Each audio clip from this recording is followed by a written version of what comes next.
Okay, I think it's time.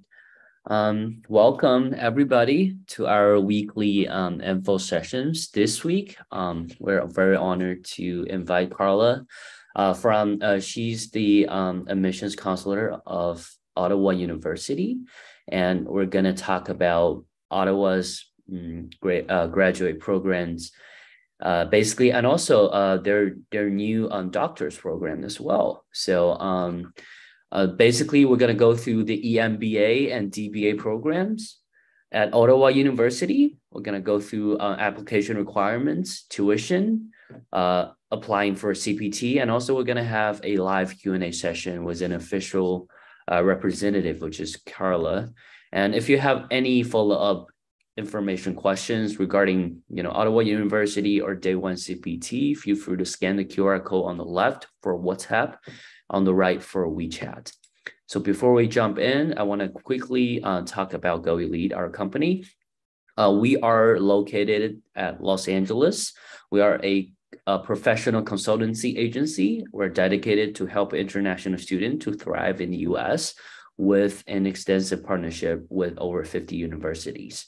Your success is our mission. Our story, we started in 2018, and we have grown, our students have grown, and we are excited to see the successful stories that our students share. So our main services combines U.S. graduate school applications, as well as status reinstatement, or status change in the U.S. And this is our Chinese Xiaohongshu social media. Feel free to follow them as well.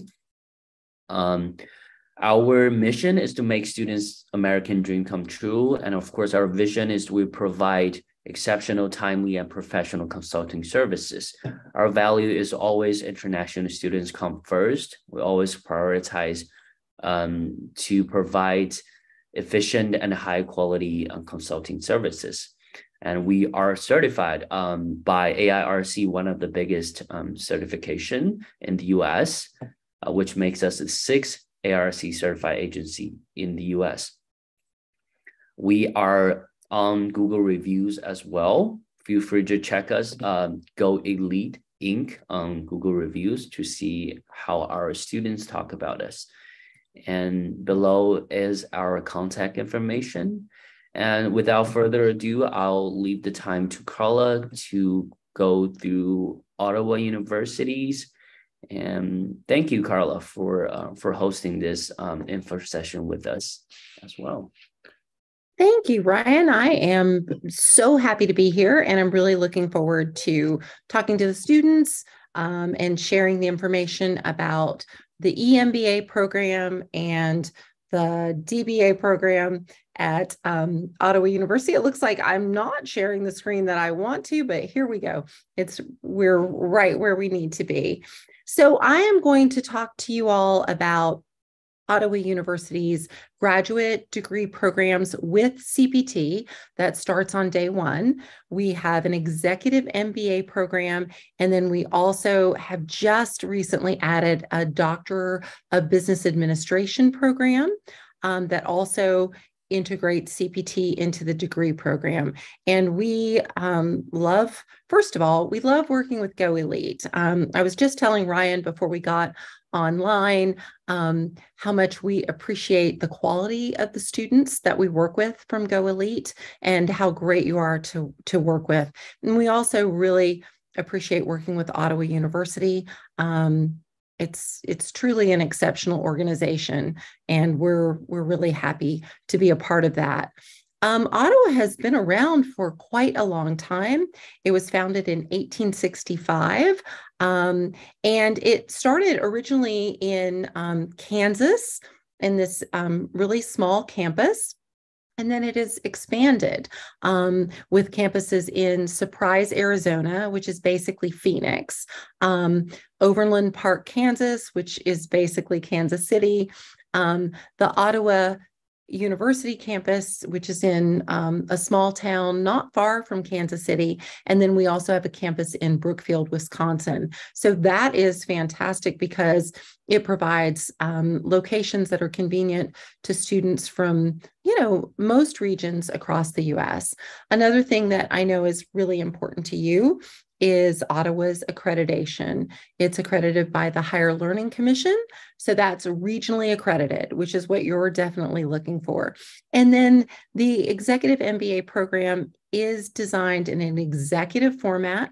So we are looking for accomplished professionals, and it is a flexible format. So it's that kind of typical executive format where you're coming to campus for a weekend over a period of time. And then the rest of the time, you're working and studying in the US location of your choice. We also love the fact that Ottawa is very student-centric, and therefore the classes are smaller, and you do get that personalized attention that, we've learned is so important. So the programs at Ottawa offer day one CPT. That doesn't mean that you have to start CPT from the very first day, but it does mean if you're someone who's in OPT right now, and you're looking to make sure that you don't have a gap in your employment, we're able to help you with that through day one CPT. But you can start CPT within 60 days of enrollment in the program. And of course, most of you probably already understand the benefits of CPT. This allows you to not only gain an additional academic and professional credential, but you're able to have that professional work experience and build your resume and your experience as a professional while you are studying. So CPT is curricular practical training, and it allows international students to work in their profession and earn a professional income while they are studying, which I think is so important. I've worked with international students for over 10 years, and there was a time when I was working with universities and degree programs that didn't provide CPT. And so students were really limited in the professional experience that they were able to get. So we've integrated it into the curriculum and made it a requirement of the degree itself. And this is why students are able to participate in CPT not only from day one, but for the duration of the program, which is a definite benefit. So we are going to talk about the EMBA, the Executive MBA program, as well as the DBA program offered at Ottawa University. Starting with the EMBA, it's a 2-year program. It's 6 semesters. There is no break. So you're going continuously. It's a unique format because the university breaks these semesters down into 2 8-week terms. And the benefit of that is actually multifold. First of all, it allows for 6 start dates throughout the year, but it also makes sure that students, because you're working, many of you full-time, you're only taking 1 class at a time. So that allows you to have that balance where you're able to be successful as a student, which is obviously essential, but also you're able to be successful in your career. So you take 1 business course, and then you take a half a credit executive practicum, which is your reflection on the work that you're doing that's related to the degree through CPT. So that is kind of the breakdown of the program. It is, as I said, 2 years. The DBA is slightly different. It's longer. It is a doctoral degree. It's 3 years, 9 semesters.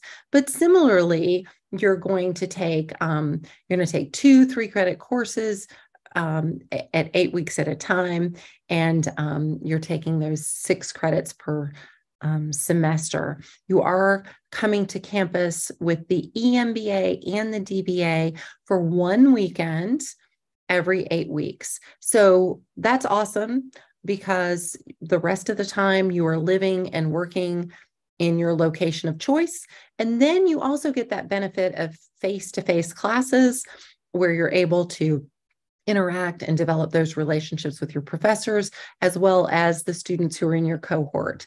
So the tuition for the programs, just slight variation. So with the EMBA, the tuition is $5,370 per semester, and it's 6 semesters total.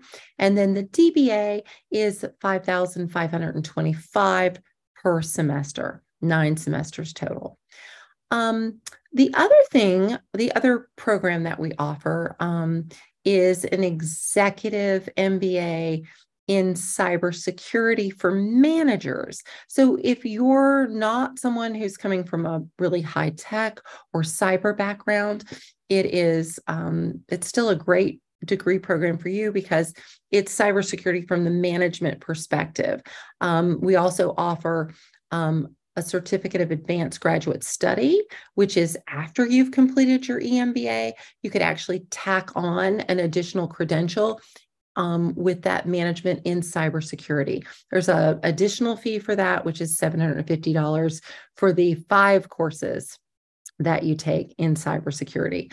That program has become very popular, especially as a post-completion certificate, which allows students to add a 3rd year after the executive MBA to continue as CPT and get an additional credential.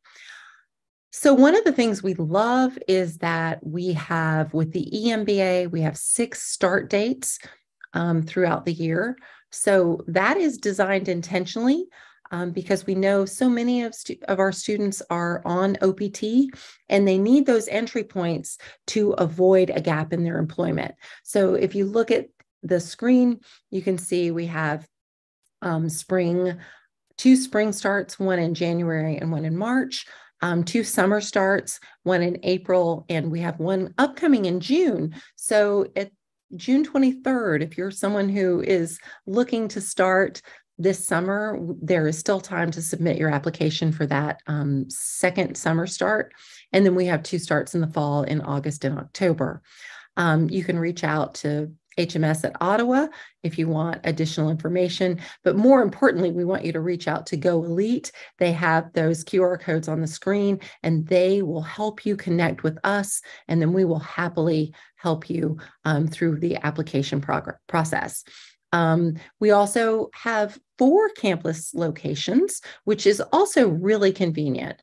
If you direct your attention to the right side of the screen, you'll see that we offer an executive MBA with an information technology concentration. It is STEM. If you've never done OPT at the master's level, that would be relevant to you. And that's offered on all three of our 4 campus locations in Arizona, Kansas, and Wisconsin. The cybersecurity for managers is in Arizona.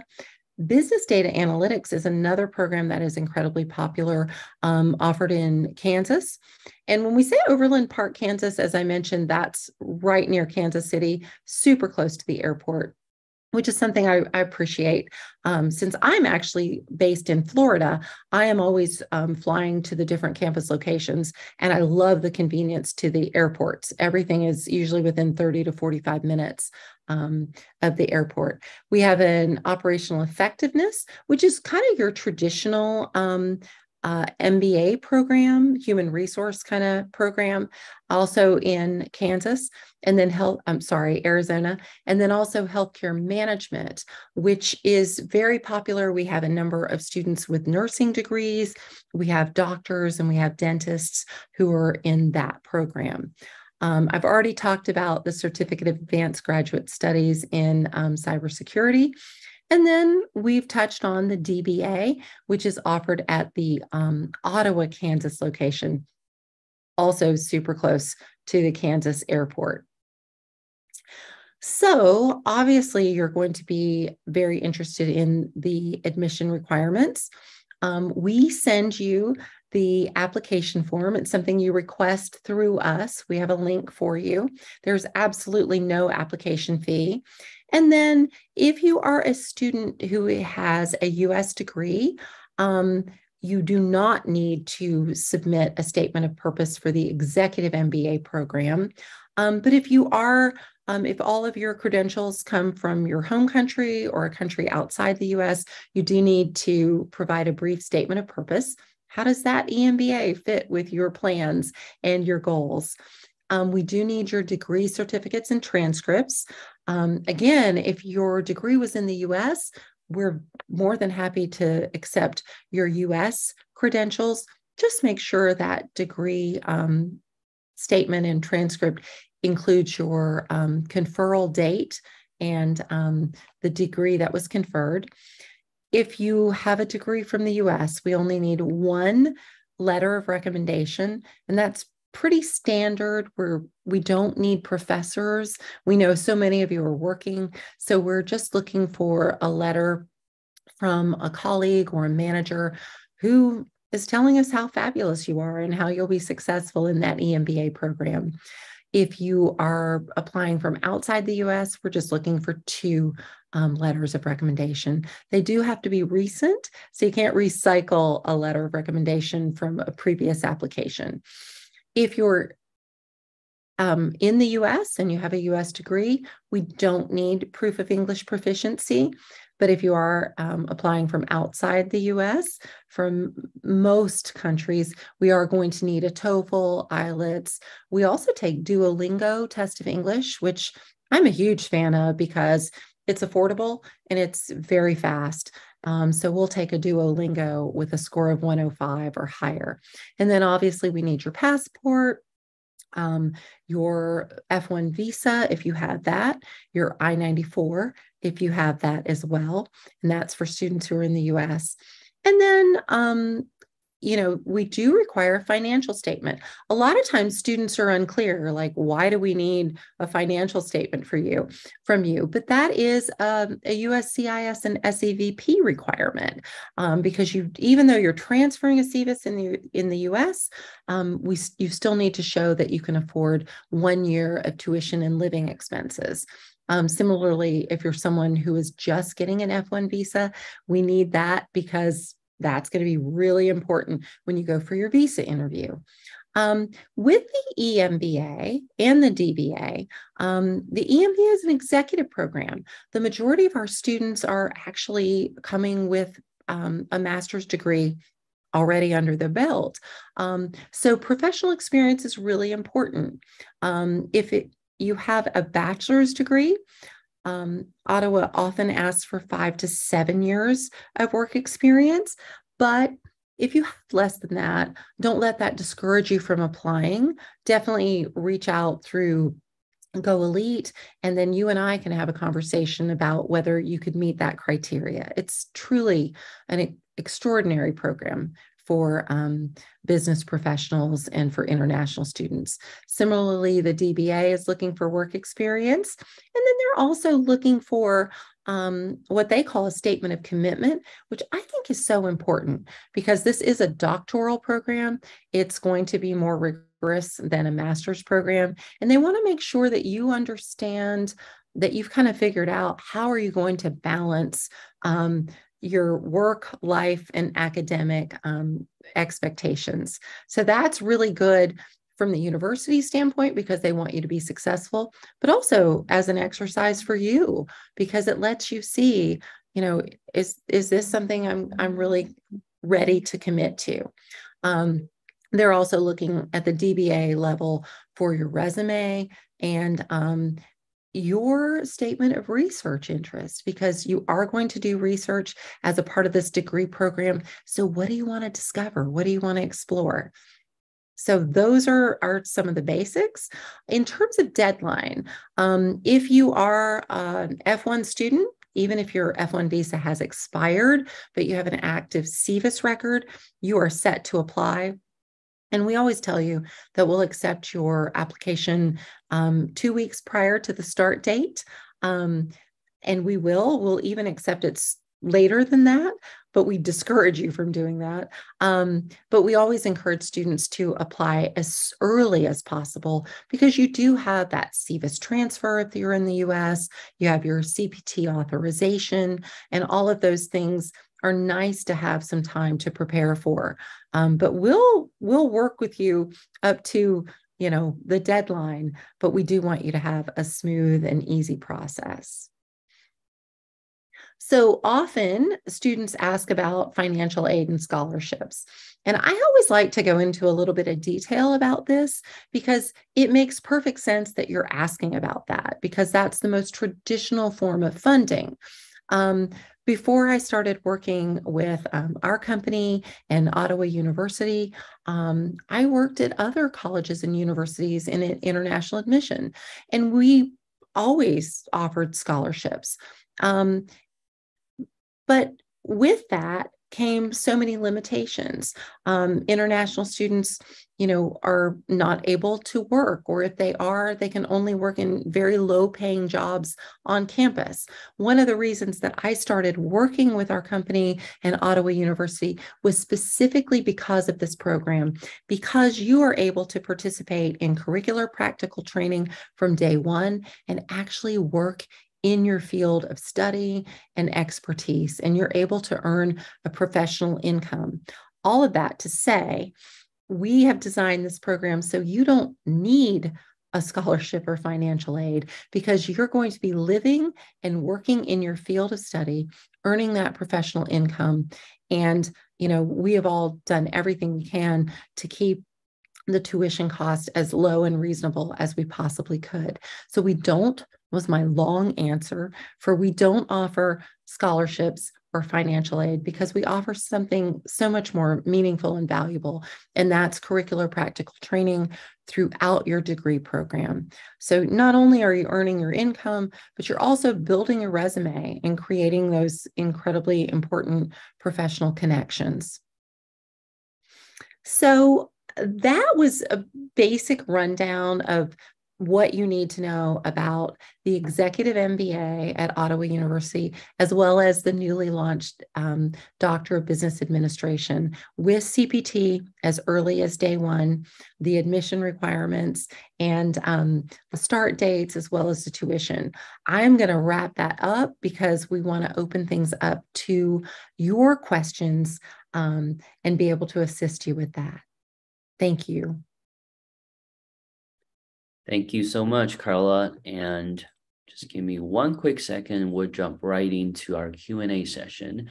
And we encourage every student to ask questions, regarding Ottawa University, day one CPT. Just ask everything, and hopefully we can answer them for you. And hopefully everybody could see the list. First question, does the certificate program provide CPT from day one? Okay, so I'm assuming you're asking about the Certificate of Advanced Graduate Studies. We call that the CAGS. And so if you're coming in and you already have a master's degree, and you just want to do that 1-year program and add a credential, absolutely, you can start with CPT from day one. So for sure. Thanks for your answer. And let's go to the second question. Let me fix up the screen. Okay. Oh, sure. If I first enroll in DBA, but after some time I decided to switch to EMBA, will I be able to transfer my credits in this case? So that is an incredibly logical question, and it makes a lot of sense. The answer is no. But there's a why behind that what, and that has to do with the structure of the programs themselves. So if you were to decide, you're doing the DBA and you just decide it's not a great fit, and maybe you want to just go back, go down to the Executive MBA, because of the way the program is designed, it's in a cohort format. And, Ottawa is a smaller, private, nonprofit university, regionally accredited, as I mentioned before, but it's smaller. I mean, this is not like I went to the University of Florida before you were born, and even at that time, there were 35,000 students there. Ottawa does not have that volume of students, so they are doing the programming at a much smaller level. You are entering the program at a cohort in a cohort organization. And so it's not possible to transfer credits because students are starting in a cohort.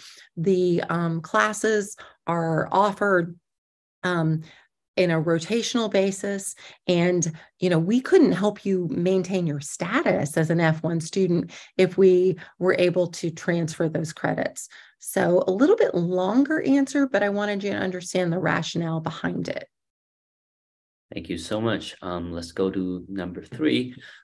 This person wanted to know, how does the International Admissions Office help with RFEs regarding the H-1B application cases, if there's any kinds of support? Right. And I love to hear that question for a couple of reasons. First of all, our students are sponsored for H-1B on a regular basis. We get so many students who will get their H-1B visa during the progression of their degree. Some of those students will stay in the program, and some of those students will take a break, and understandably. And on occasion, during that process, students will have an RFE, and we are here to support you. And the university does a fantastic job of assisting with RFE. We want you to be successful, and we want to do everything we can to help you get that H-1B. So we 100% support you with that RFE. And we have, a long history of doing that. And you are going to love the International Programs Office because they're very efficient and responsive, and they'll take care of that documentation for you. Thank you so much. Number 4, when does a student apply for CPT work authorization? So another really excellent question. When you are accepted into the program, you receive a very detailed acceptance email. And within that email, you're going to get your SEVIS transfer form, and you're going to get your CPT authorization form. And so if you're someone who's coming from OPT and you want to make sure you have that seamless transition where you don't have a gap in your employment, what you're going to do is you're going to schedule your SEVIS transfer and your CPT start date to be the same. And because, again, the way the program is designed, which is specifically for international students who are also professionals like yourself, the university is very efficient. And so if you submit that SEVIS transfer form, and then you always do your CPT authorization form a few days before you want to start your CPT, as soon as your SEVIS is transferred, you're going to get an I-20 from the university with your CPT authorization. If you're not looking for like that seamless transfer, the university is just looking for 3 days notice to authorize your CPT from when you want to start. So again, it's so important to make sure that you understand that this program is designed for working professionals. So we do everything we can to make sure the process is efficient and that you get everything in a timely manner. Absolutely. And if a student is interested in learning about, application deadlines, timelines in terms of, registering for classes or applying for CPT, also feel free to scan the QR code or talk to our consultant directly so we can provide you with that kind of information. Let's go to the next question. In the case that our F1 OPT visa has expired, can we still apply to the Day 1 CPT program? Yeah, so I will answer that, but I'm going to backtrack to your comment, Ryan.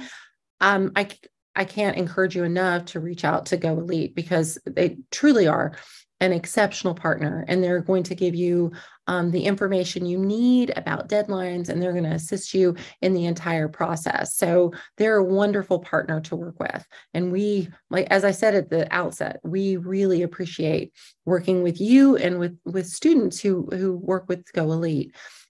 So if you've got a couple questions, are if your F1 OPT has expired, your visa has expired. So you have an F1 visa. OPT is something completely different.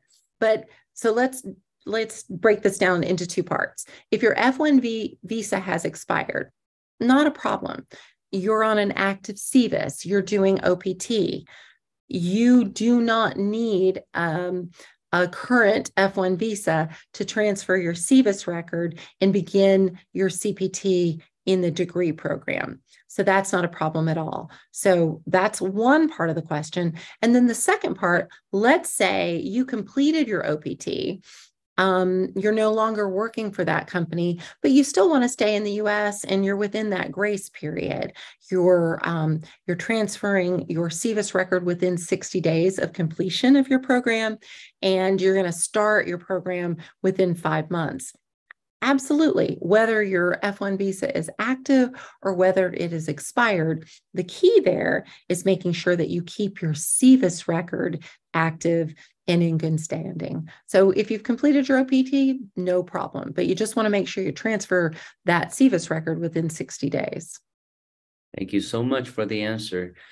And let's go to the next question. Is CPT agreement required because the person's employer wouldn't assign anything? Yeah, so that is a really common question. I probably get that question 2 or 3 times a week. And that's because so many of the students who are applying to our program and who are enrolled in our program, they're working for companies like Amazon. Amazon won't sign the CPT agreement. Google, that they will generally not sign the CPT agreement. And then there are others. We have an alternative for that. There's no point in me getting into the details, but when I'm working with you, I will send you the alternative. And I will tell you that we have 100% cooperation with companies like Amazon and Google and Meta, who, previously would not sign the CPT authorization, but they're more than willing to work with our alternative option that works with their legal department and keeps you in compliance with the regulations. Thank you, Carla. Absolutely. And also I wanted to add one point is we always recommend our students to negotiate and basically talk to your manager regarding the CPT agreement. If the answer is a hard no, we can go to the alternative. But if you can get your employer to sign the CPT agreement, it will look absolutely better when you're going through your H-1B or green card application, because this is also a piece of evidence. Before you get to the next question, that's a really good point. The other thing that we offer is we have a CPT explanation. And I mean, I have done Zoom sessions with HR representatives from students, from the companies that students work with. And I'm more than happy to do that. And I've gotten the university on board to do that too, if it's necessary. But we do have a CPT explanation sheet, and that's actually in your acceptance email. And a lot of times it's just a matter of educating your employer, and it helps them realize, oh my gosh, this isn't a contract. I'm not agreeing to sponsor the student for a particular type of visa. Sometimes it's just a cautiousness on the employer's part, or just not a complete understanding. And we're more than willing to support you with that. And I certainly am happy to talk to employers if it gets to that point. Thank you so much, Carla. And the next question, how many hours a week is the limit that we can work during the CPT program? So I always find that question interesting. And as someone who certainly works more than 40 hours a week most of the time herself, I get where you're coming from. The only thing is I'm not a student. So the first answer is there is not a limit. The way that the regulations are designed is part-time is defined as 20 hours or fewer. Full-time is defined by USCIS and SEVP as 21 hours or more.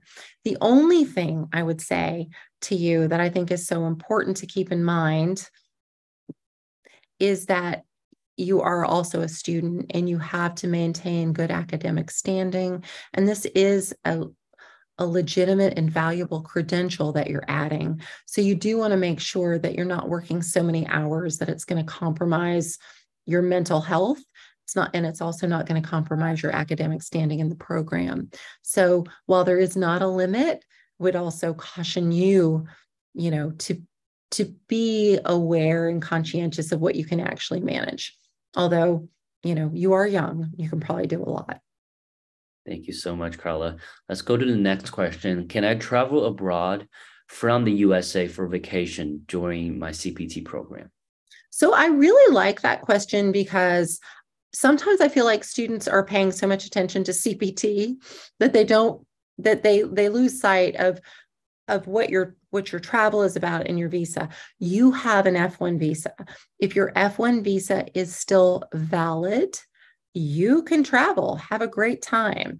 When you do travel, you're going to need a travel signature, and the university does a fantastic job also of providing support and making sure that you know all of the documents that you need to have with you if you leave the US. Whether you're on this program is SEVP approved. The university is so strictly adheres to all of the regulations. You couldn't be part of a better program from that standpoint. But obviously, if your F1 visa has expired, then no, you can't go anywhere. So you would have to renew your F1 visa. If this is your second master's degree, we would tell you don't travel if you have an expired visa, because it's hard to renew a visa for a second master's degree. Not because getting a second master's degree is a bad thing. It's just that, consular officials are immigration focused. They're not higher education focused. So they're not going to understand the validity and the reason that you're getting a second master's degree. So short answer, yes, you have a valid F1 visa, travel, have a great time. You don't have a valid F1 visa, make sure you're in a good position to renew it. Absolutely. Thank you for the answer. And next question is a little bit specific. This person wanted to learn about if his or her field is law, can he or she still apply for EMBA? And because, we all know that it's supposed to be a relationship between your major and also your field of work. But that's a great question. And actually, even though it's specific to the fact that your field is law, it really applies to people who are coming from a lot of different backgrounds. It makes perfect sense that if you have a law degree, you want to enhance your credentials with a business background. We have a number of attorneys who get an EMBA. Usually they are doing the operational effectiveness concentration.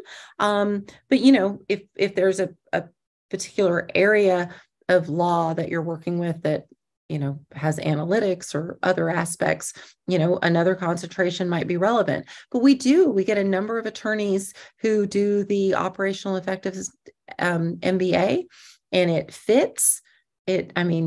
There is a business component to law.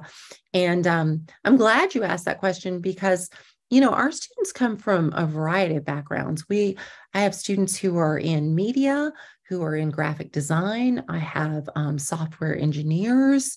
Obviously, we have people who are in finance, but that's the beauty of the executive MBA is the way business really fits across, my gosh, the spectrum of professions. Thank you so much. And let's jump into the next question. So for someone with a bachelor's degree, are the years of working experience a hard set on 5 to 7 years?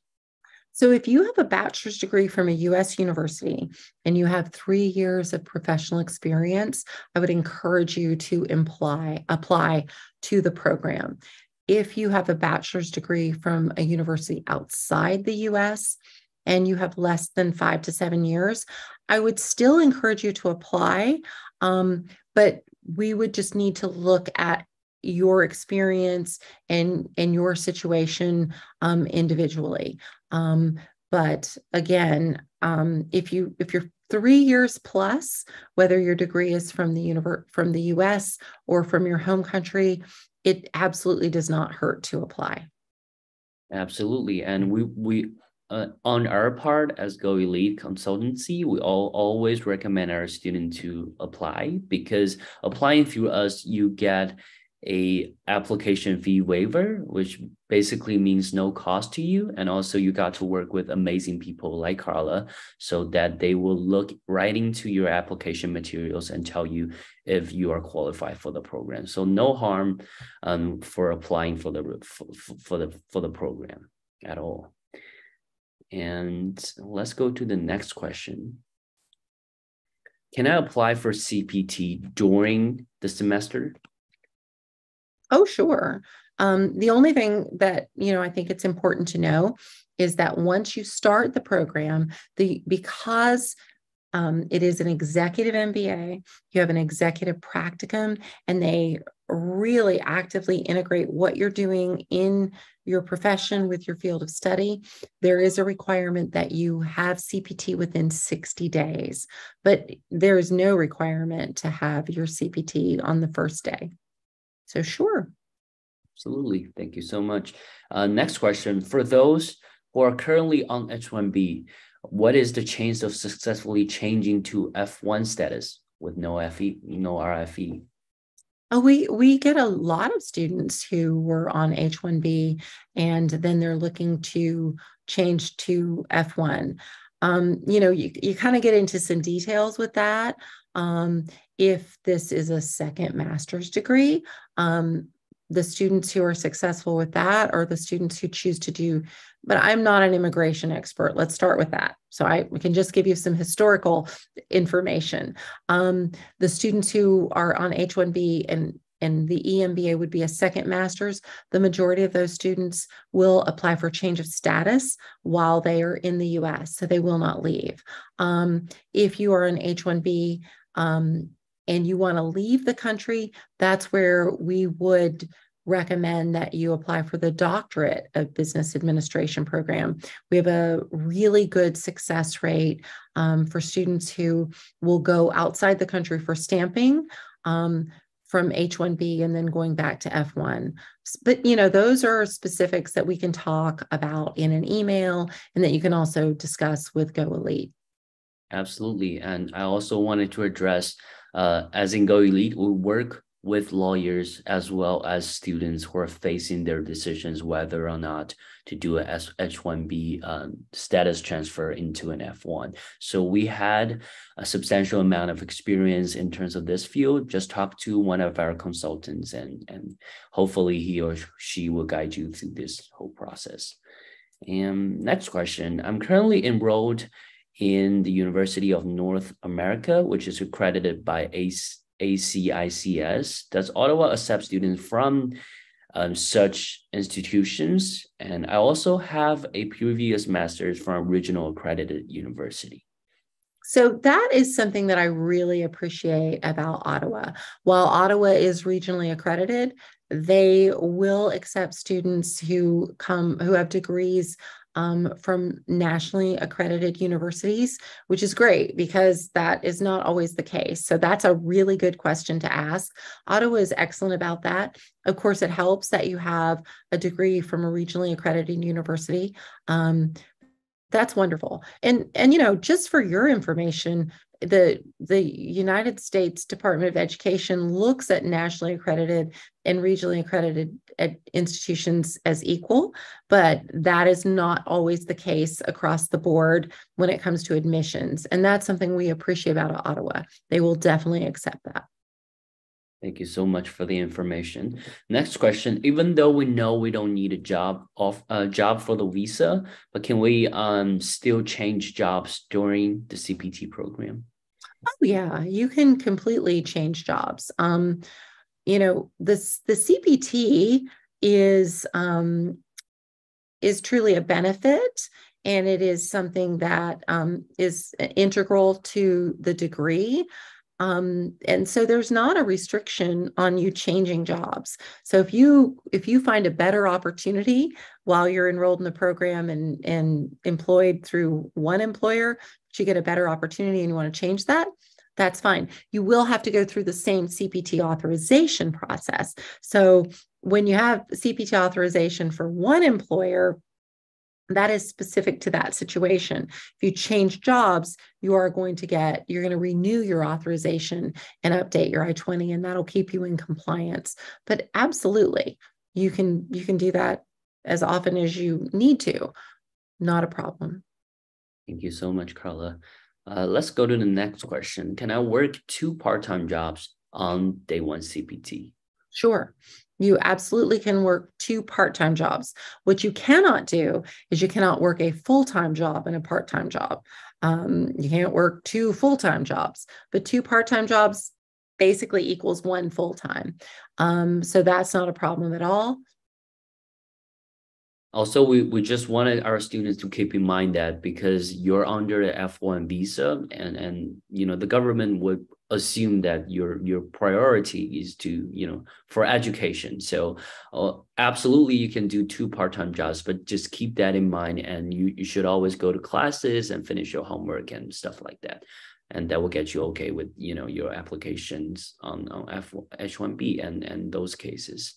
And Oh, I'm sorry, I didn't mean to interrupt you, but that is such an important point, Ryan. And that is one thing that the university really emphasizes. And, we appreciate that you are professionals, but when you are enrolled in this program, it is so important to remember that you are a student first, and your employment is secondary. You're able to participate in employment because you are a student. And so it is so important, not only from, the compliance standpoint, but also for yourself, to maintain that excellent academic standing and to make sure that you have that balance. Absolutely. And I think we only have one question left, which is, can I change jobs after my first year on day 1 CPT? Yeah, and I think we've kind of answered that. You can change jobs whenever it is fit for you to do so. That's not a problem. You're just going to submit new CPT authorization. So you're certainly able to change jobs as it works for you. Not a problem at all. All right. Thank you so much, Carla. I think this would be our final question. And I want to thank everybody for coming in our info session as well. Again, if you have any kinds of follow-up questions, please feel free to scan the QR code to talk to our consultants, regarding Ottawa universities or day 1 CPT in general. And I want to thank Carla so much for, hosting this amazing info session with us to, tell us a lot of useful resources about this university. Thank you so much, Carla. Thank you. It's always a pleasure to work with you and to answer your students' questions. And we really look forward to hearing from you. I am available and I'm happy to work with you. And we want to make sure you get the best fit and help you along the entire process. Thank you so much. Thank you so much for everybody to attend this event. And hopefully we'll see you next time. Goodbye. Bye, Carla.